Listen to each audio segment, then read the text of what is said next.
Hola, buenos días. Feliz Navidad.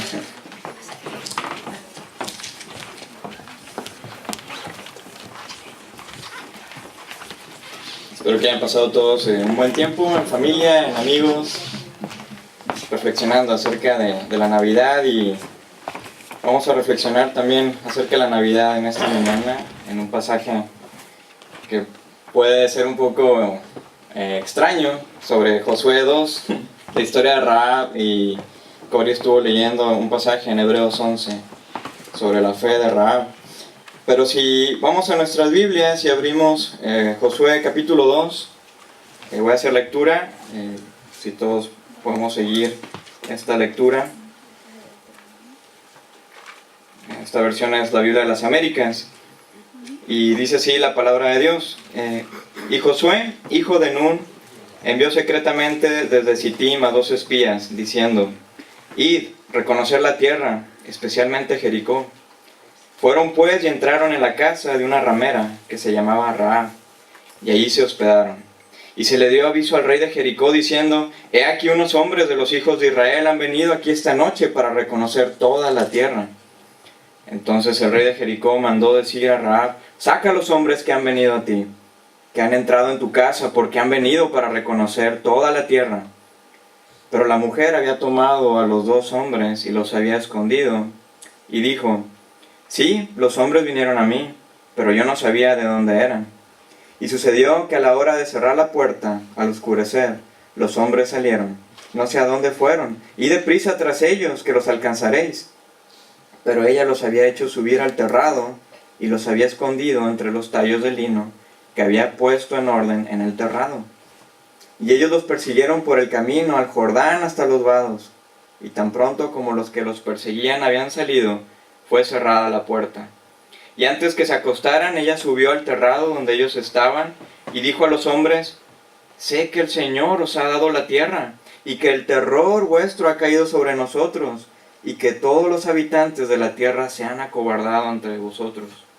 Porque hemos oído cómo el Señor secó el agua del Mar Rojo delante de vosotros cuando salisteis de Egipto, y de lo que hicisteis a los 2 reyes de los amorreos que estaban al otro lado del Jordán, a Sehón y a Og, a quienes destruisteis por completo. Y cuando lo oímos, se acobardó nuestro corazón, no quedando ya valor en nombre alguno por causa de vosotros, porque el Señor vuestro Dios, Él es Dios arriba en los cielos y abajo en la tierra. Ahora pues juradme por el Señor, ya que os he tratado con bondad, que vosotros trataréis con bondad a la casa de mi padre. Y dadme una promesa segura, que dejaréis vivir a mi padre y a mi madre, a mis hermanos y a mis hermanas, con todos los suyos, y que libraréis nuestras vidas de la muerte. Y los hombres le dijeron: Nuestra vida responderá por la vuestra, si no reveláis nuestro propósito. Y sucederá que cuando el Señor nos dé la tierra, te trataremos con bondad y lealtad. Entonces ella los hizo descender con una cuerda por la ventana, porque su casa estaba en la muralla de la ciudad, y ella vivía en la muralla. Y les dijo: Id a la región montañosa, no sea que los perseguidores os encuentren, y escondeos allí por 3 días hasta que los perseguidores regresen. Entonces podéis seguir vuestro camino. Y los hombres le dijeron: Nosotros quedaremos libres de este juramento que nos has hecho jurarte, a menos que, cuando entremos en la tierra, ates este cordón de hilo escarlata a la ventana por la cual nos dejas bajar, y reúnas contigo en la casa a tu padre y a tu madre, a tus hermanos y a toda la casa de tu padre. Y sucederá que cualquiera que salga de las puertas de tu casa a la calle, su sangre caerá sobre su propia cabeza y quedaremos libres. Pero la sangre de cualquiera que esté en la casa contigo caerá sobre nuestra cabeza si alguien pone su mano sobre él. Pero si divulgas nuestro propósito, quedaremos libres del juramento que nos has hecho jurar.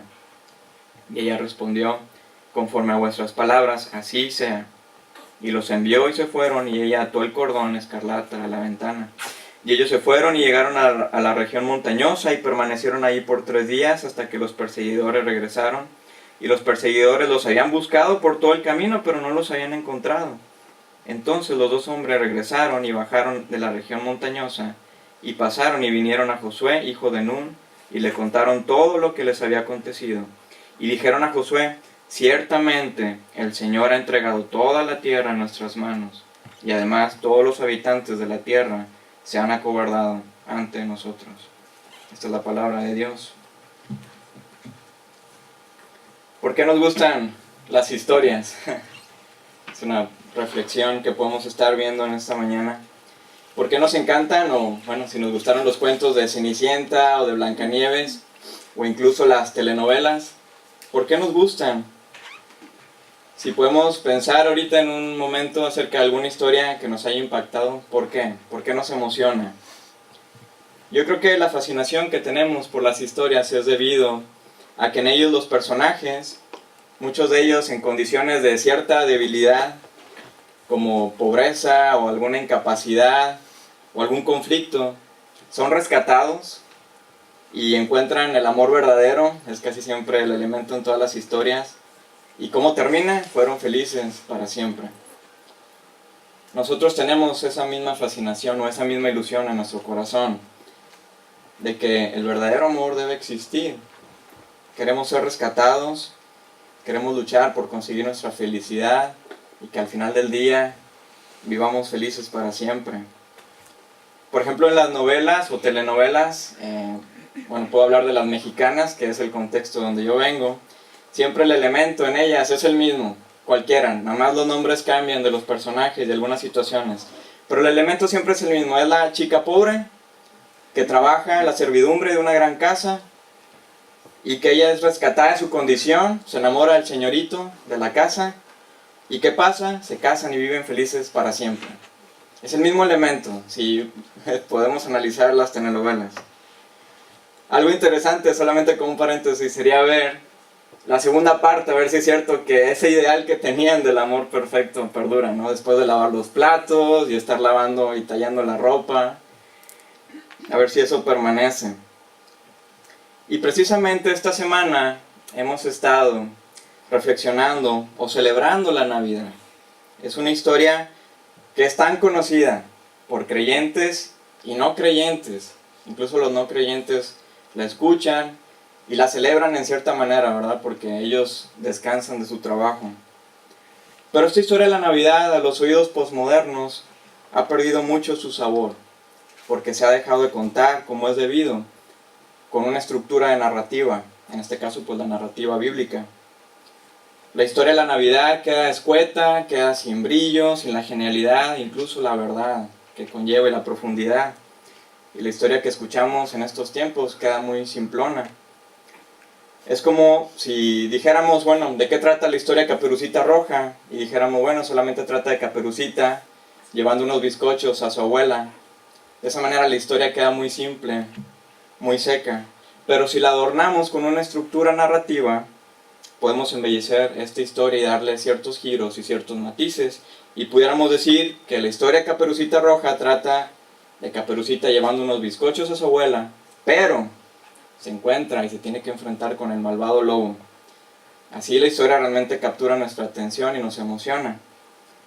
Entonces, la historia de la Navidad no solamente queda en el nacimiento de Jesús en el pesebre, como solemos ponerlo en el Belén, rodeado de José, los muñequitos, ¿verdad? José, María, los animales, algunos ángeles de rasgos aniñados o afeminados.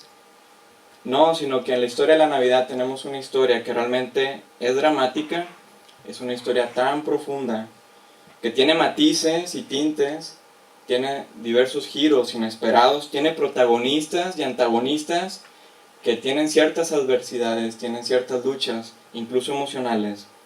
Y tenemos, parece ser que un final que no se vislumbra que sea feliz, pero claramente, bueno, sabemos que en la Biblia tenemos el gran final, un final feliz.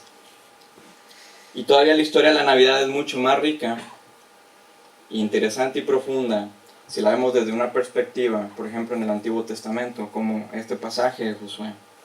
Aquí estamos hablando de aproximadamente 1300 años antes de Cristo. Entonces, bueno, para responder cuál es una estructura narrativa en una historia, tenemos una meta o un fin a alcanzar, siempre está la meta. Tenemos protagonistas y antagonistas, o los malos de la historia. Tenemos una barrera o un conflicto de ese personaje, de los protagonistas, un conflicto que le impide alcanzar esa meta o ese final feliz, y tenemos una solución o un final en la historia. Aquí en Josué 2 tenemos un personaje, Rahab, que parece que tiene todo en su contra, una nacionalidad, es cananea, tiene un pasado oscuro o tiene una profesión muy oscura, es prostituta. Pareciera que es la antagonista, vive en la tierra de Canaán, ¿verdad? Sabemos que el pueblo de Israel iba a conquistar la tierra, pero tenemos ese giro inesperado en la historia. De ser antagonista o parecer ser antagonista, toma el protagonismo y da paso a la continuidad del maravilloso mensaje del Evangelio de Gracia, y lo vamos a ver más adelante. Así que si entendemos la Biblia como una sola historia, desde Génesis hasta Apocalipsis, o una gran historia, lo que le llaman la metanarrativa, esa historia que se teje con un cordón de hilo escarlata desde Génesis y llega hasta Apocalipsis, así entendiendo de esta manera la estructura de esta historia, podemos ver ahora sí el cuadro del pesebre, que se embellece y nos da una historia grande, profunda, incluso sublime. De hecho, los evangelistas, cuando ellos narran o nos cuentan la historia de la Navidad, lo hacen de una manera que realmente es para quitarnos el aliento, es para mantenernos al borde del asiento y estar esperando aquel gran final. Entonces, recordando y poniendo nuestros ojos en el Evangelio, recordando la estructura narrativa, pienso que podemos meditar en este pasaje en 4 aspectos interesantes. Una, el elemento, el fin o la meta a alcanzar. Y vamos a ver el propósito del hombre. ¿Cuál es nuestro propósito? Vamos a ver que el propósito de Dios para el pueblo de Israel era que hallaran el descanso en la tierra prometida. Pero el segundo elemento, hay un conflicto entre los personajes. Y hay un conflicto también entre nosotros que estamos leyendo la historia. Un conflicto de pecado. Y por eso vivimos siempre inquietos. El tercer elemento, el giro inesperado en la historia, la aparición de Rahab, la ramera, que es cananea, mala reputación, pero vamos a ver un giro inesperado y una declaración tan grande que ella hace. Y el cuarto elemento, la solución a esta historia. Y en esta solución es una reflexión que tanto tiene Rahab, tanto tienen los espías, pero una reflexión a la cual somos invitados nosotros también. ¿Qué vamos a hacer con esta historia? Vamos a orar. Señor, muchas gracias por tu palabra. Gracias, Señor, por venir aquí a la tierra, por encarnarte en Jesús, y pudimos haber celebrado, Señor, la Navidad esta semana pasada. Y, Señor, muchas gracias por tu obra tan grande, que cuando la contemplamos, Señor, nos quita el aliento y quedamos maravillados. Señor, que recordando tu Evangelio de Gracia, tú nos hables a través de tu palabra, a través de este pasaje en Josué, que podamos, Señor, vislumbrar tu amor y tu gracia para con nosotros. Nosotros tenemos también un pasado difícil, Señor, así como Rahab. Y Padre, queremos encontrar el amor incondicional que tú tienes para nosotros, Señor, y ser transformados. Padre, te pedimos que nos ayudes y que abras nuestro entendimiento y nuestro corazón, Señor, para tu palabra. Te lo pedimos, Señor, en el nombre de Cristo Jesús. Amén. Entonces, el primer elemento, el propósito del hombre, la meta o el fin a alcanzar. Si vamos a Josué 1:13, dice, Josué le está recordando al pueblo de Israel antes de cruzar el río Jordán y llegar a conquistar la tierra de Canaán. Josué le dice al pueblo, recordad la palabra de Moisés, siervo del Señor, os dio diciendo, el Señor vuestro Dios os da reposo y os dará esta tierra. El Señor vuestro Dios os da reposo y os dará esta tierra. Dice la primera pregunta del Catecismo Reformado de Westminster, ¿cuál es el fin principal del hombre? Y la respuesta es disfrutar a Dios y gozar de Él para siempre. No hay mejor objetivo en la vida que poder gozar de una relación personal con nuestro Creador. Y es por eso que el cristianismo es muy diferente a las otras religiones, porque aquí en el cristianismo Dios mismo, el Creador de todas las cosas, nos invita Él mismo a conocerle y a disfrutar de Él para siempre. Ese era el objetivo principal en el Edén. Sabemos que el hombre y la mujer caminaban con Dios a refrescar el día. Y es por eso que ahora, al ver nuestro mundo, podemos entender la profunda tristeza que ahoga nuestra sociedad, nuestro mundo.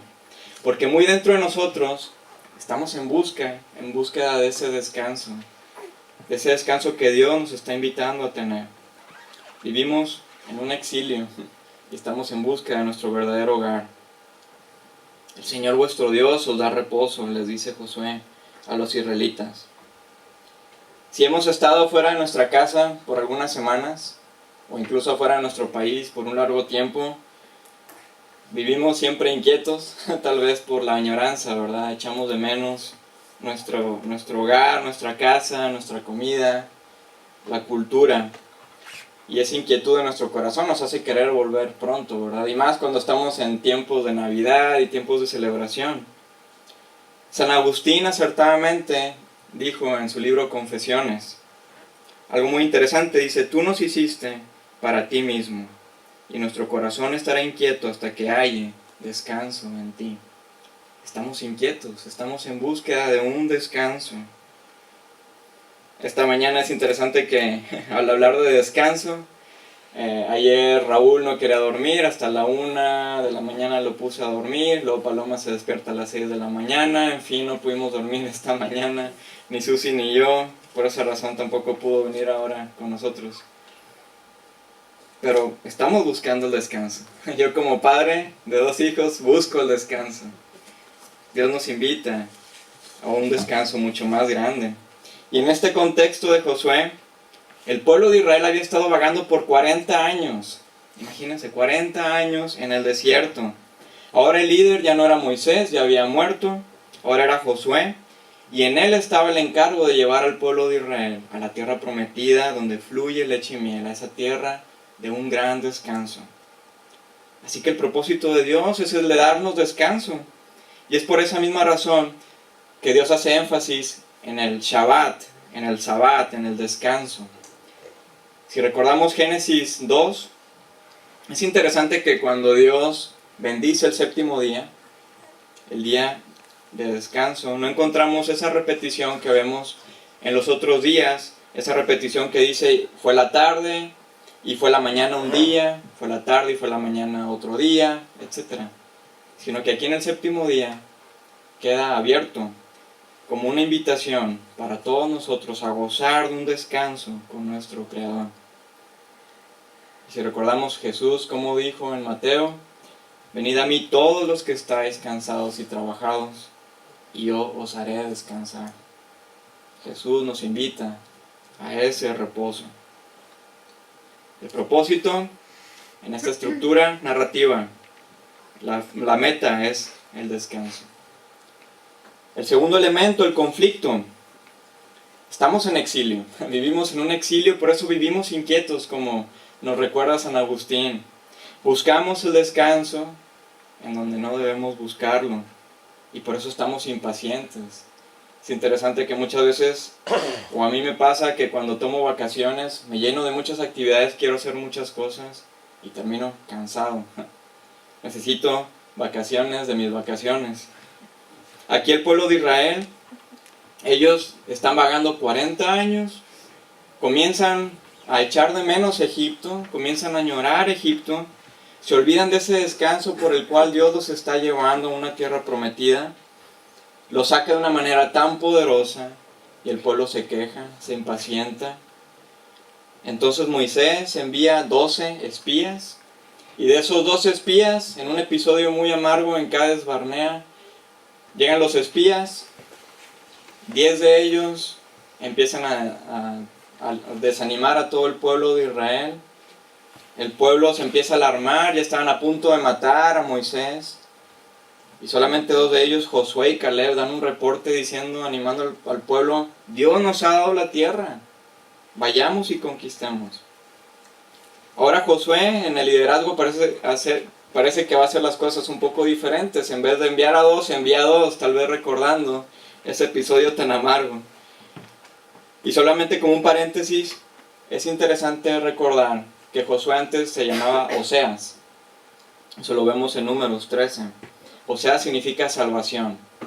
Y Moisés es quien cambia su nombre a Josué, que significa Dios salva, Yeshua. Probablemente para que Moisés le está recordando al pueblo de que este nuevo líder los va a llevar a un descanso, pero solamente a través de Dios. Dios es quien comienza la salvación, no por el buen liderazgo de Josué, sino solamente porque Dios es quien salva. Y es interesante notar que Jesús se deriva de Yeshua, Dios salva. Jesús mismo es el que nos saca del exilio y quien nos salva. Dice el versículo 1, ya del capítulo 2, y Josué, hijo de Nun, envió secretamente desde Sittim a 2 espías, diciendo, y reconocer la tierra, especialmente Jericó. Y ellos salieron y se hospedaron en casa de una ramera que se llamaba Rahab. Entonces Josué, haciendo algo muy parecido a Moisés, envía solamente a 2 espías y los envía secretamente, sin que el pueblo se enterara, y les pide que le den el reporte personalmente a Josué, sin que el pueblo escuchara. Y hace un énfasis en Jericó. ¿Por qué? Bueno, Jericó era una ciudad amurallada, de grandes fortificaciones, de grandes murallas, que tenía una localización estratégica al este del Jordán. Y asimismo está localizado a unos cuantos kilómetros del valle del río Jordán.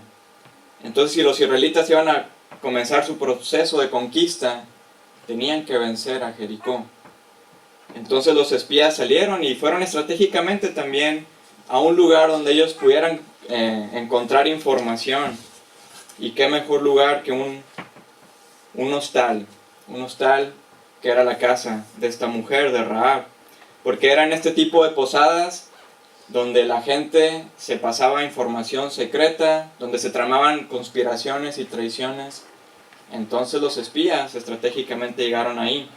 Sin embargo, su estrategia no fue muy exitosa porque sabemos que se vieron traicionados, dice el versículo 2, que se le dio aviso al rey de Jericó diciendo, aquí unos hombres de los hijos de Israel han venido aquí para reconocer la tierra. Entonces el rey de Jericó manda a decir a Rahab, saca a los hombres que han venido a ti, que han entrado en tu casa, porque han venido para reconocer toda la tierra. Pero la mujer había tomado a los 2 hombres y los había escondido. Aquí vemos el tercer elemento de la estructura, un giro inesperado. Ahora los reflectores se centran en el escenario sobre este personaje, del cual sabemos quién es. Parece que tiene todo en su contra, su nacionalidad y su estilo de vida. Y asimismo en esta narrativa pareciera que ella es la antagonista del pueblo de Dios. Sin embargo, vamos a ver un giro inesperado y fascinante, y ese giro que vemos aquí es el que nos cautiva. Así como nos cautiva en El Señor de los Anillos, al recordar a Frodo, aquel personaje que tiene todo en su contra, es quien lleva finalmente el anillo a la tierra de Mordor. Si no han visto la película o no han leído las novelas, bueno, lo siento que ya les dije el final. Seguramente todos lo hemos visto. Es en ese tipo de giros lo que nos cautiva y nos emociona. Y aquí esta mujer hace algo inusual con un enemigo. Lo esconde, no se lo entrega al rey, sino esconde a los espías. ¿Por qué? Ella hace una declaración muy impactante. Un discurso que viene de una cananea. A partir del versículo 9 dice, sé que el Señor ha dado la tierra. Sé que el Señor les ha dado la tierra. No he escuchado o pienso. Hace una afirmación, sé que el Señor les ha dado la tierra y que el terror vuestro ha caído sobre nosotros y que todos los habitantes de la tierra se han acobardado ante vosotros. Y hace una recapitulación de todo lo que sucedió con ellos, de cómo los sacó de Egipto, cómo secó el mar rojo delante de ellos, incluso cómo ellos derrotaron probablemente unos meses atrás de este episodio a 2 reyes fuertes amorreos.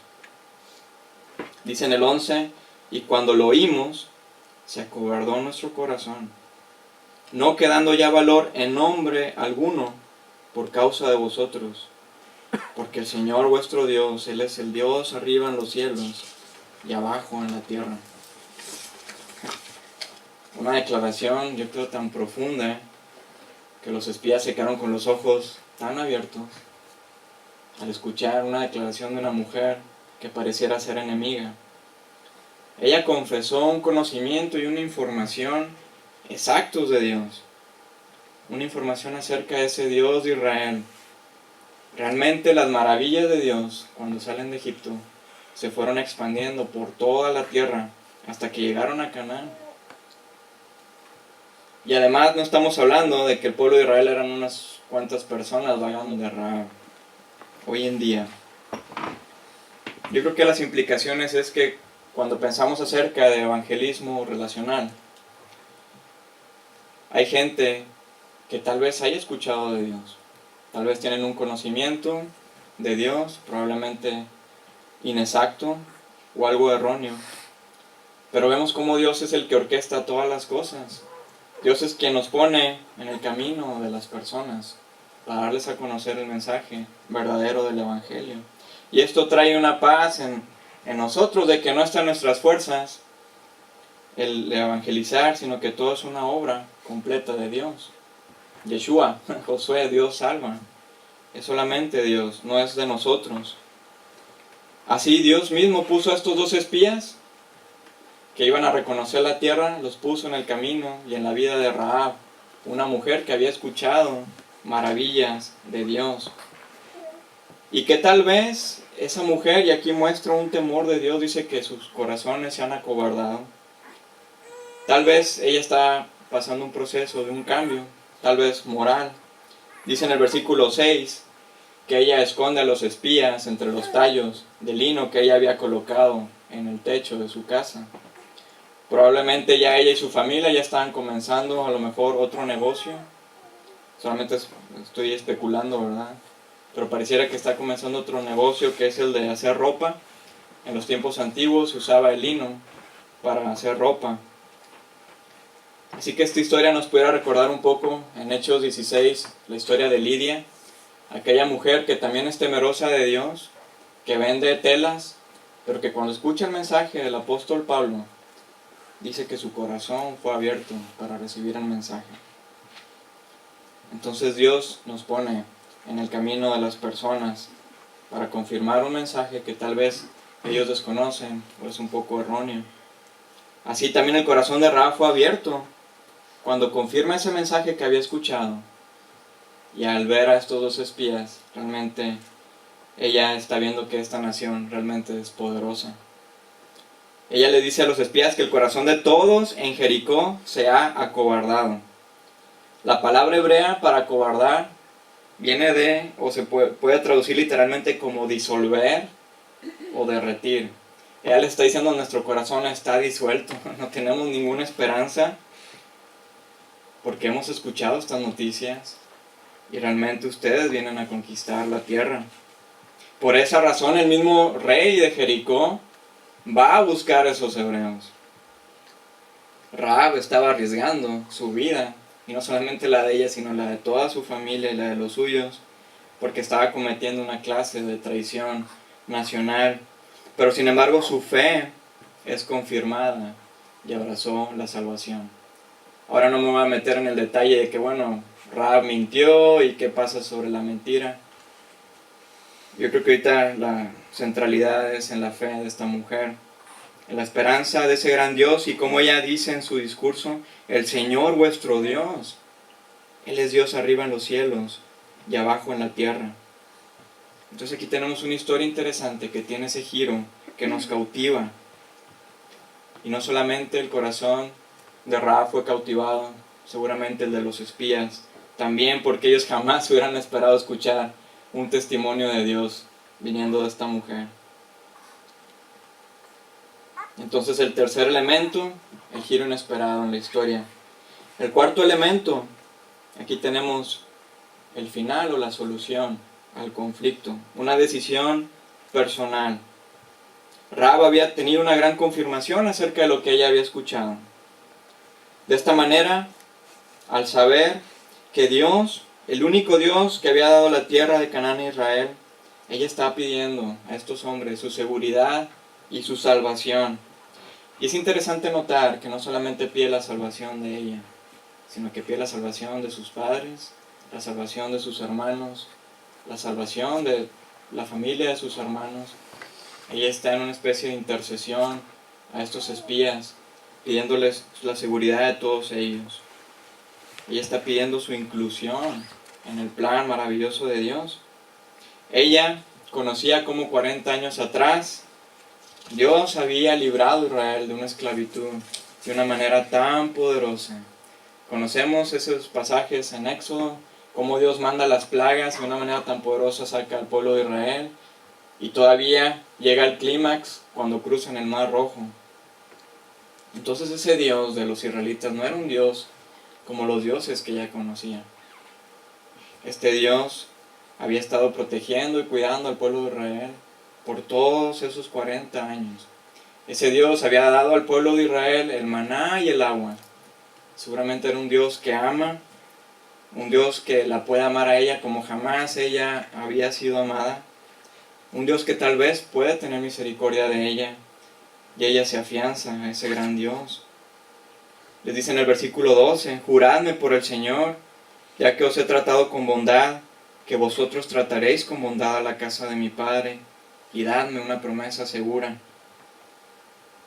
Y sabemos que los hombres le dicen en el 14, nuestra vida responderá por la vuestra, si no revelas este plan. Y sucederá que cuando el Señor nos dé la tierra, te trataremos con bondad y lealtad. Y ella los baja con una cuerda por la ventana. Estuvimos reflexionando en la mañana sobre Hebreos 11. En todo ese famoso salón de los héroes de la fe está Rahab incluida también. Una mujer que estaba viendo las promesas desde lejos. Una mujer que está viendo cómo ese Dios es un Dios tan grande y la puede salvar. Y es interesante que ella saca esa cuerda, bajan los espías, salen de Jericó. La cuerda también tiene una situación interesante. La palabra hebrea también significa garantía o fianza para cuerda. Incluso hay un pasaje, creo que en Zacarías, donde esa palabra hebrea también se usa como fraternidad.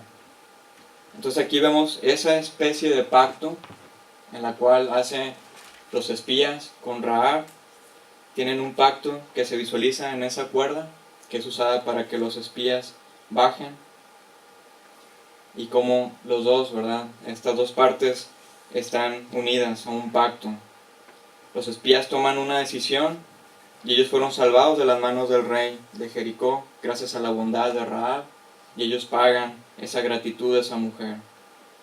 Entonces tenemos un pacto de salvación aquí, de que el pueblo de Israel había experimentado 40 años atrás un pacto de salvación cuando salen de Egipto. Si recordamos que tenían que poner en el dintel de la puerta sangre del cordero, aquí en esta ocasión esa misma cuerda por la cual ellos bajaron fue una señal de pacto para la salvación de Rahab y toda su familia en su casa.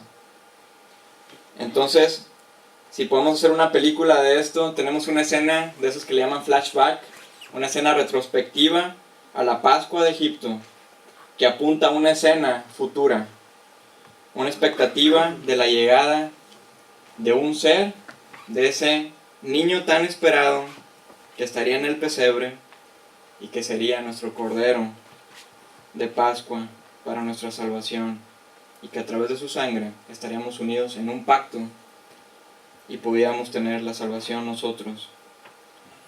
Este es el maravilloso mensaje del Evangelio que nos debe dejar atónitos, con la boca abierta y totalmente asombrados. Entonces los espías salen de Jericó y emocionados cuentan todo a Josué.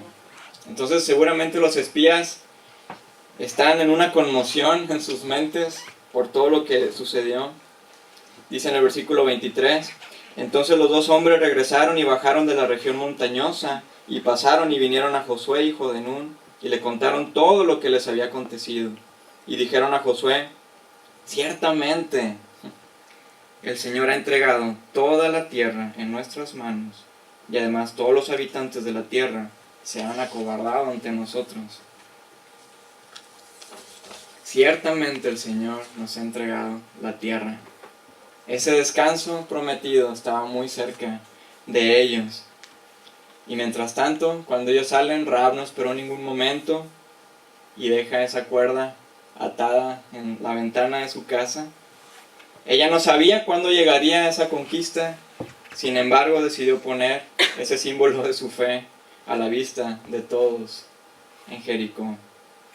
Ella estaba esperando ser rescatada. Dice el comentarista presbiteriano Matthew Henry unos puntos interesantes sobre esta historia. 1. Rahab, una mujer del pueblo enemigo, una mujer de una muy mala reputación y un pasado, vendría a ser rescatada y llegaría a ser una princesa del pueblo de Dios. Dios la incluiría en su pueblo. Una mujer con un pasado oscuro, Dios la eleva, ¿verdad? Y la hace una princesa. Si recordamos en Crónicas de Narnia cómo Aslan pone a los niños, ¿verdad?, como príncipes y princesas.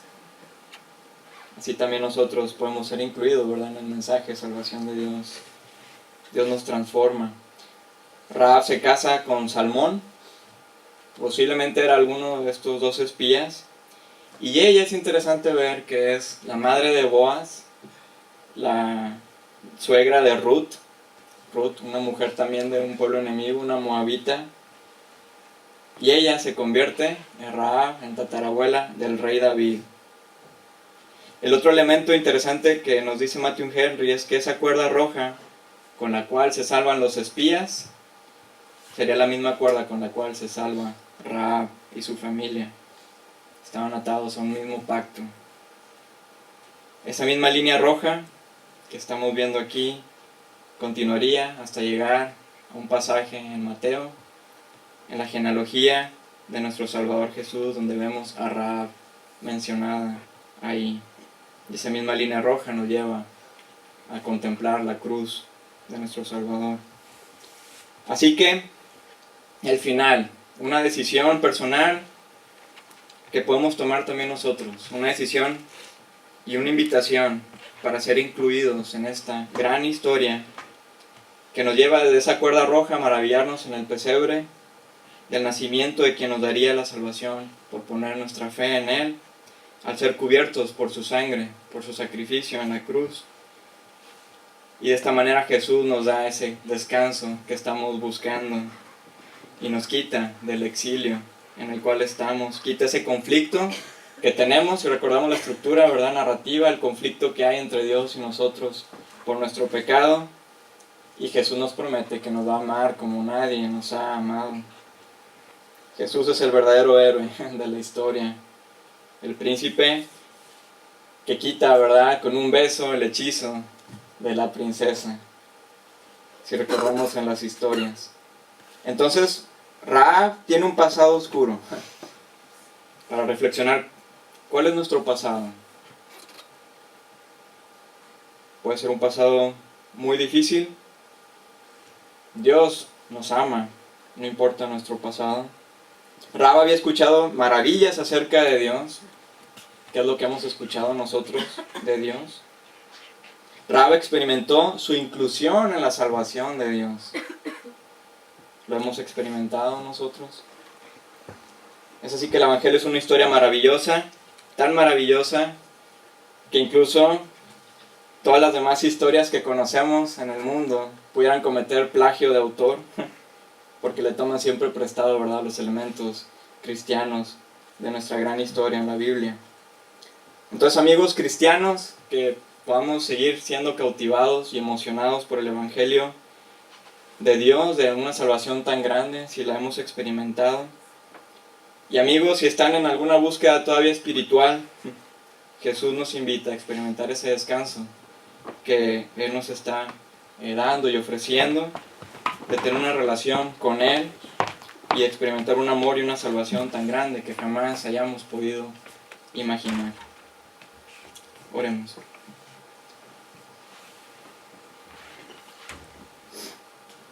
Muchas gracias, Dios, por tu salvación tan grande y por el pacto, Señor, que nosotros podemos recibir tu nuevo pacto en tu sangre.